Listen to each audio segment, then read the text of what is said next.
amahoro. Nyamukandashyira mu kibuga rutsinda byose nk'isomo. Ubwoko bwacu wa mbere butaye ibinji tukibona izuba. Inyenyeri zacu zirasa mu kirere, hejuru haba amahungu. Imitutu iragataho turira imirongo, inshundura zinyeganyega gatera ubwoba burundu. Gahore ku isonga dukomeze inzira yacu ubutwari. APR-FC ntuzime uhorane ibyo bikombe.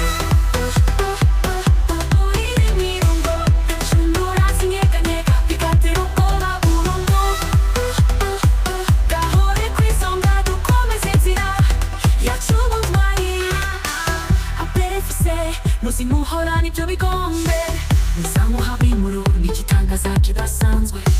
Igikombe tuzatahukana ng'abagabo bavuyemo agasimba zinazina. Ikinyi ibirenge birakirwa ishyaka rishyirwa ibirori. Iperereza rirabikomeza tukabyina inkunga zitari bigaruka. Imitutu irakataho turira imirongo, inshundura zinyeganyega gatera ubwoba burundu. Gahore ku isonga dukomeze inzira yacu ubutwari. APR-FC ntuzime uhorane ibyo bikombe.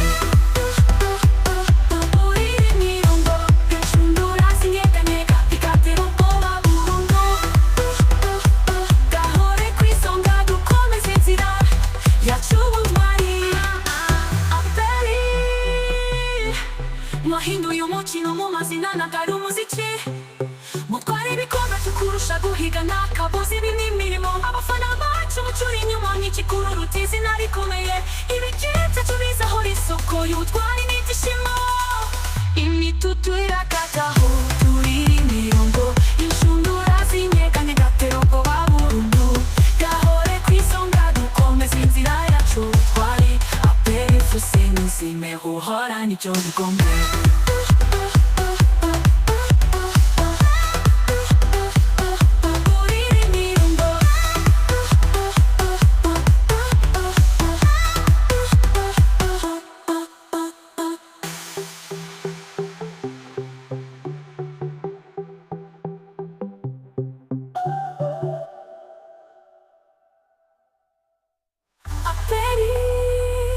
Mwahinduye umukino mu mazina nagari umuziki. Mu gutwara ibikombe tukurusha guhiga n'akabuza. Imimimi